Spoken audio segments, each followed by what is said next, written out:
حضرت شیخ عبدالقادر جیلانی۔ سیدنا عبدالقادر جیلانی کی ولادت گیلان میں 470 ہجری میں ہوئی۔ آپ کا نسب 10 واسطوں سے سیدنا امام حسن رضی اللہ عنہ پر منتہی ہوتا ہے۔ 18 سال کی عمر میں غالباً 488 ہجری میں بغداد تشریف لائے۔ یہی وہ سال ہے جس سال امام غزالی نے حق تلاش حصول یقین کے لیے بغداد کو خیر آباد کہا تھا۔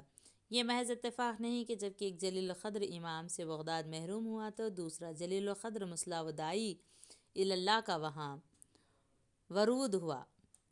آپ بغداد میں پوری عالی ہمتی بلند حوصلگی کے ساتھ تحصیل علم میں مشغول ہو گئے۔ ہر علم کو اس کے باکمال استادوں اور صاحب فن عالموں سے حاصل کیا، اس میں پوری دستگاہ پیدا کی۔ آپ کے اساتذہ میں ابوالوفا ابن عقیل، محمد بن الحسن البخلانی اور ابو زکریا تبریزی جیسے نامور علماء و ائمہ فن کا نام نظر آتا ہے۔ طریقت کی تعلیم شیخ ابوالخیر حماد بن مسلم سے حاصل کی اور قاضی ابو سعید مخرمی سے تکمیل کی اور اجازت حاصل کی۔ اصلاح و ارشاد اور رجوع عام۔ ظاہری و باطنی تکمیل کے بعد اصلاح و ارشاد کی طرف متوجہ ہوئے۔ مسند درس اور مسند ارشاد کو بیک وقت زینت دی۔ اپنے استاد و شیخ مخرمی کے مدرسے میں تدریس و وعظ کا سلسلہ شروع کیا۔ بہت جلد مدرسے کی توسیع کی ضرورت پیش آ گئی۔ مخلصین نے عمارت میں اضافہ کر کے اس کو آپ کی مجلس کے قابل بنا دیا۔ لوگوں کا اس قدر ہجوم ہوا کہ مدرسے میں تل رکھنے کی جگہ نہ رہی۔ سارا بغداد آپ کے مواعظ پر ٹوٹ پڑا۔ اللہ تبارک و تعالیٰ نے ایسی وجاہت قبولیت عطا فرمائی جو بڑے بڑے بادشاہوں کو نصیب نہیں۔ شیخ موفق الدین ابن قدامہ صاحب مغنی کہتے ہیں کہ میں نے کسی شخص کو آپ سے بڑھ کر تعظیم ہوتے نہیں دیکھی۔ بادشاہ اور وزراء آپ کی مجلس میں نیاز مندانہ حاضر ہوتے اور ادب سے بیٹھ جاتے۔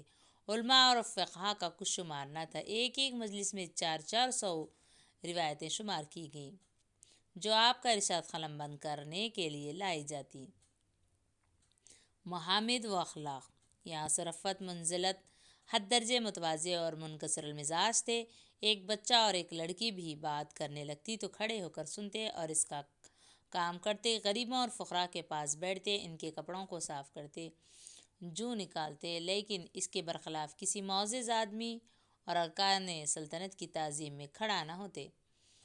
خلیفہ کی آمد ہوتی تو قصداً دولت خانے میں تشریف لے جاتے، یہاں تک کہ خلیفہ آ کر بیٹھ جاتا پھر برآمد ہوتے تاکہ تعظیماً کھڑا نہ ہونا پڑے۔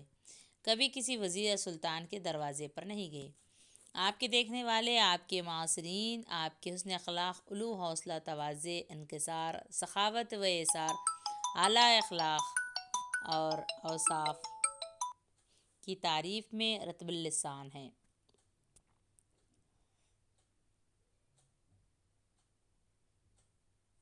ایک بزرگ جنہوں نے بڑی طویل عمر پائی، بہت سے بزرگوں اور ناموروں کو دیکھا، ان کی صحبت اٹھائی۔ میری آنکھوں نے عبدالقادر سے بڑھ کر کوئی خوش اخلاق، فراخ حوصلہ، کریم النفس، یقین قلب، محبت، تعلقات کا پاس کرنے والا نہیں دیکھا۔ آپ عظمت اور علو مرتبت اور وسعت علم کے باوجود چھوٹے کی رعایت فرماتے، بڑے کی توقیر کرتے، سلام میں سبقت فرماتے، کمزوروں کے پاس اٹھتے بیٹھتے، غریبوں کے ساتھ تواضع و انکساری سے پیش آتے۔ حالانکہ آپ کسی سربرآوردہ یا رئیس کے لیے تعظیماً کھڑے نہیں ہوئے اور نہ کسی وزیر یا حاکم کے دروازے پر گئے۔ الامام حافظ ابو عبداللہ محمد بن یوسف البزرالی الشبیلی ان الفاظ میں آپ کی تعریف کرتے ہیں: آپ مستجاب الدعوات تھے۔ اگر کوئی حیرت اور رقت کی بات کی جاتی تو جلدی آنکھوں میں آنسو آ جاتے، ہمیشہ ذکر و فکر میں مشغول رہتے، بڑے رقیق القلب تھے، خندہ پیشانی شگفتارو، کریم النفس، فراخ دست، وسیع العلم، بلند اخلاق، عالی نسب، عبادت اور مجاہدے میں آپ کا پایا بلند تھا۔ بھوکوں کو کھانا کھلاتے، ضرورت مندوں پر بے دریغ خرچ کرنے کا خاص ذوق تھا۔ علامہ ابن البخار آپ سے نقل کرتے ہیں کہ اگر ساری دنیا کی دولت میرے قبضے میں ہو تو میں بھوکوں کو کھانا کھلا دوں۔ یہ بھی فرماتے تھے کہ ایسا معلوم ہوتا ہے کہ میری ہتھیلی میں سوراخ ہے، کوئی چیز اس میں ٹھہرتی نہیں۔ اگر 1000 دینار میرے پاس آئیں تو رات نہ گزرنے پائے۔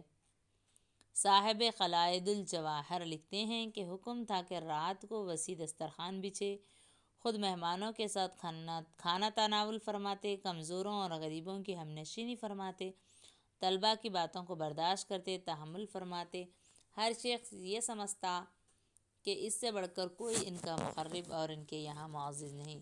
ساتھیوں میں سے جو غیر حاضر ہوتا اس کا حال دریافت فرماتے اور اس کی فکر رکھتے، تعلقات کا بڑا پاس اور لحاظ رکھتے، غلطیوں اور کوتاہیوں سے درگزر کرتے۔ اگر کوئی کسی بات پر قسم کھا لیتا تو اس کو مان لیتے، جو کچھ حقیقت حال جانتے تھے اس کا اخفا فرماتے۔ سیدنا عبد القادر جیلانی کی مسیحائی، مردہ دلوں کی مسیحائی۔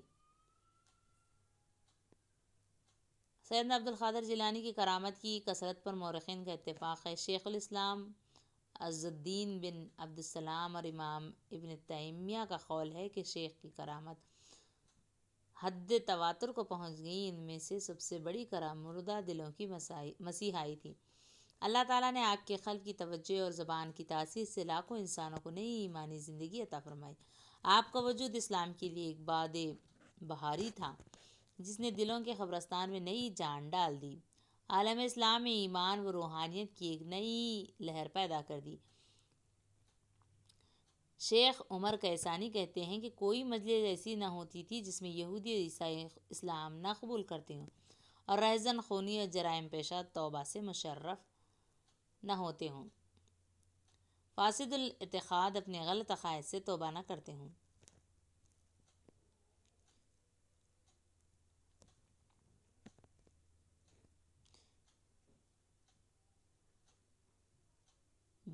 جی آئی کا بیان ہے کہ مجھ سے حضرت شیخ نے ایک روز فرمایا کہ میری تمنا ہوتی کہ زمانہ سابق کی طرح صحراؤں جنگلوں میں رہوں، نہ مخلوق مجھے دیکھے نہ میں اس کو دیکھوں، لیکن اللہ تعالیٰ کو اپنے بندوں کا نفع منظور ہے۔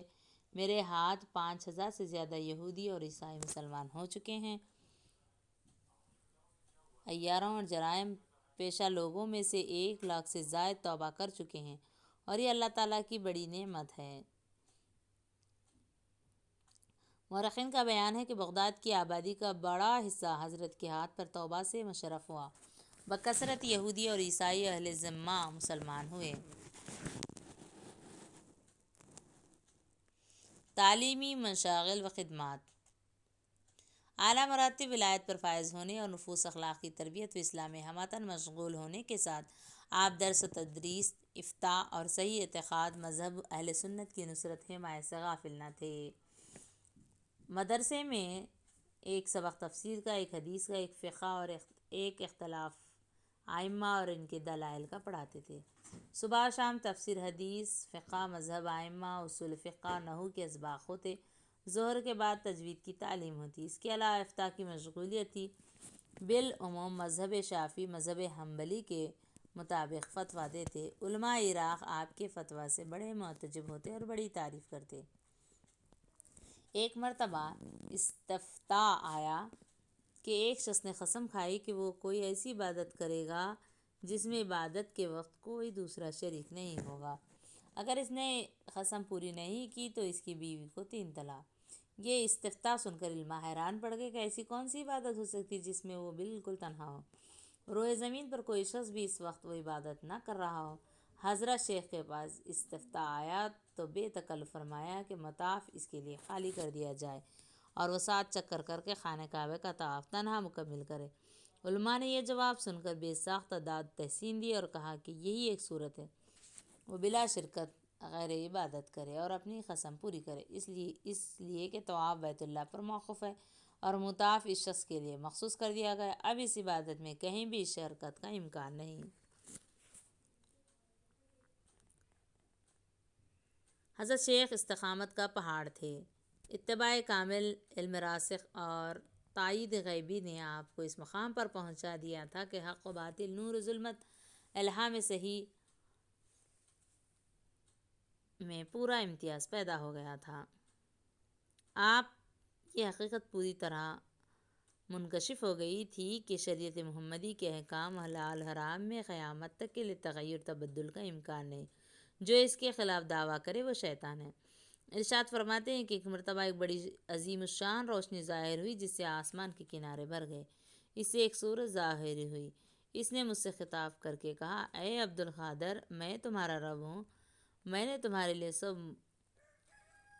سب محرمات حلال کر دیے ہیں۔ میں نے کہا، دور ہو مردود۔ یہ کہتے ہی وہ روشنی ظلمت میں بدل گئی اور وہ صورت دھواں بن گئی، اور ایک آواز آئی کہ عبد القادر، خدا نے تم کو تمہارے علم و تفقہ کی وجہ سے بچا لیا، ورنہ میں اس طرح 70 صوفیوں کو گمراہ کر چکا ہوں۔ میں نے کہا، اللہ کی مہربانی ہے۔ کسی نے عرض کیا، حضرت آپ کیسے سمجھے کہ یہ شیطان ہے؟ فرمایا کہ اس کے کہنے سے کہ میں نے حرام چیزوں کو تمہارے لیے حلال کر دیا۔ یہ بھی آپ کا ارشاد ہے، اگر حدود الہی احکام شرعی میں سے کوئی حد ٹوٹتی ہو تو سمجھ لو کہ تم فتنے میں پڑ گئے ہو اور شیطان تم سے کھیل رہا ہے۔ فوراً شریعت کی طرف رجوع کرو، اس کو مضبوط تھام لو، نفس کی خواہشات کو جواب دو، اس لیے کہ ہر وہ حقیقت جس کی شریعت تائید نہیں کرتی باطل ہے۔ تفویض و توحید۔ تسلیم و تفویض اور توحید کامل حضرت کا خصوصی حال تھا۔ کبھی کبھی تعلیماً اس حال اور مقام کی تشریح فرماتے تھے۔ وہ دراصل آپ کا حال ہے۔ ایک موقع پر ارشاد فرماتے ہیں، جب بندہ کسی بلا میں مبتلا کیا جاتا ہے تو پہلے وہ خود اس سے نکلنے کی کوشش کرتا ہے۔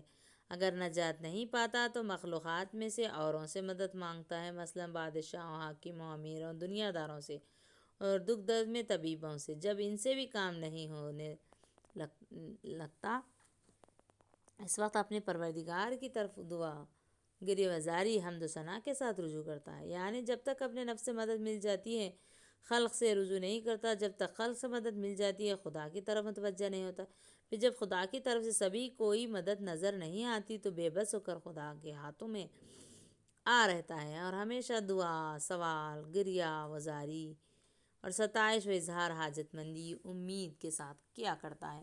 پھر خدا اس کو دعا سے بھی تھکا دیتا ہے، قبول نہیں کرتا، یہاں تک کہ کل اسباب منقطع ہو جاتے ہیں اور سب سے علیحدہ ہو جاتا ہے۔ اس وقت اس میں احکام قضا و قدر کا نفاذ ہوتا ہے، اس کے اندر خدا اپنا کام کرتا ہے۔ تب بندہ کل اسباب و حرکات سے بے پرواہ ہو جاتا ہے اور روح صرف رہ جاتی ہے۔ اس فعل حق کے سوا کچھ نظر نہیں آتا، وہ ضرور بالضرور صاحب یقین موحد ہو جاتا ہے۔ قطعی طور پر جانتا ہے کہ در حقیقت کہ خدا کے سوا نہ کوئی کرنے والا ہے، نہ حرکت و سکون دینے والا ہے، نہ اس کے سوا کسی کے ہاتھ میں اچھائی اور برائی، نفع و نقصان، بخشش، کشائش و بندش، موت زندگی، عزت ذلت، غنا و فقر۔ اس وقت احکام قضا و قدر میں بندے کی یہ حالت ہوتی ہے کہ جیسے شیر خوار بچہ دایا کی گود میں، یا مردہ غسال کے ہاتھ میں، یا پولو کا گیند سوار کے قصبے میں کہ الٹا پلٹا جاتا ہے اور بگاڑا بنایا جاتا ہے۔ اس میں اپنی طرف سے کوئی حرکت نہیں، نہ اپنے لیے اور نہ کسی اور کے لیے، یعنی بندہ اپنے مالک کے فعل میں، اپنے نفس میں غائب ہو جاتا ہے اور مالک اور اس کے فعل کے سوا نہ کچھ دیکھتا سنتا ہے، نہ کچھ سوچتا سمجھتا ہے۔ اگر دیکھتا ہے تو اس کی صنعت، اگر سنتا ہے تو اس کا کلام، اس کے علم سے ہر چیز کو جانتا ہے، اس کی نعمت سے لطف اٹھاتا ہے، اس کے قرب سے سعادت پاتا ہے، اس کی تقریب سے آراستہ پاراستہ ہوتا ہے، اس کے وعدے سے خوش ہوتا ہے، سکون پاتا ہے، اطمینان حاصل کرتا ہے، اس کی باتوں سے مانوس ہوتا ہے، اس کی غیر سے وحشت و نفرت کرتا ہے، اس کی یاد میں سرنگوں ہوتا ہے اور جی لگاتا ہے، اس کی ذات اعتماد اور بھروسہ کرتا ہے، اس کی نور معرفت سے ہدایت پاتا ہے، اس کا غرقہ و لباس پہنتا ہے، اس کے علوم عجیب و نادر پر مطلع ہوتا ہے، اس کے قدرت کے اسراف سے مشرف ہوتا ہے، اس کی ذات پاک سے ہر بات سنتا اور اسے یاد رکھتا ہے، پھر نعمتوں پر حمد و ثنا و شکر کرتا ہے، خلق خدا پر شفقت۔